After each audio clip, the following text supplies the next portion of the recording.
மாண்புமிகு முன்னாள் அமைச்சர் விடுத்த கோரிக்கை என்பது மிகவும் முக்கியமானது. எங்கள் அரசு முன்னாள் முதலமைச்சர் மாண்புமிகு மேடம் ஜெயலலிதா அவர்களுக்கு என்றும் உரிய முக்கியத்துவத்தை இழந்து விடாது என்பதை இந்த நேரத்திலே நான் தெரிவித்துக் கொள்கிறேன்.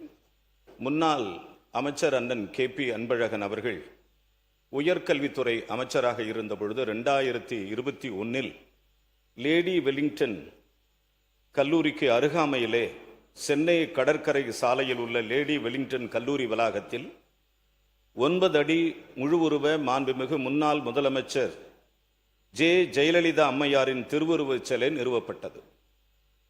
மாண்புமிகு முன்னாள் முதலமைச்சர் ஜெயலலிதா அம்மையார் அவர்களின் திருவுருவச் சிலை சென்னை லேடி வெலிங்டன் கல்லூரி வளாகத்தில் சுமார் 60 லட்சம் ரூபாய் செலவில் நிறுவப்பட்டு பராமரிக்கப்பட்டு வருகிறது.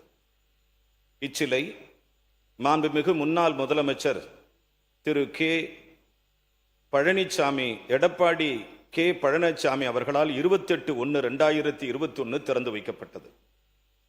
இச்சிலை செய்தி மக்கள் தொடர்புத்துறை இயக்குனர் அவர்களால் பராமரிக்கப்பட்டு ஆணையிடப்பட்டு 2022 ஆண்டு பிப்ரவரி மாதம் முதல் பராமரிக்கப்பட்டு வருகிறது. மாண்புமிகு முதலமைச்சர் அவர்களினுடைய ஜெயலலிதா அவர்களின் பிறந்த நாள் மற்றும் நினைவு நாட்கள் அன்று செய்தி மக்கள் தொடர்புத்துறையால் மலர் அலங்காரம் செய்யப்பட்டு வருகிறது என்பதையும், மாண்புமிகு முன்னாள் முதலமைச்சர் அவர்களினுடைய திருவுருவச் சிலை முறையாக பராமரிக்கப்பட்டு வருகிறது என்பதையும் இந்த மாமன்றத்தில் மாண்புமிகு உறுப்பினர் அவர்களுக்கு பணிவோடு தெரிவித்துக் கொள்கிறேன்.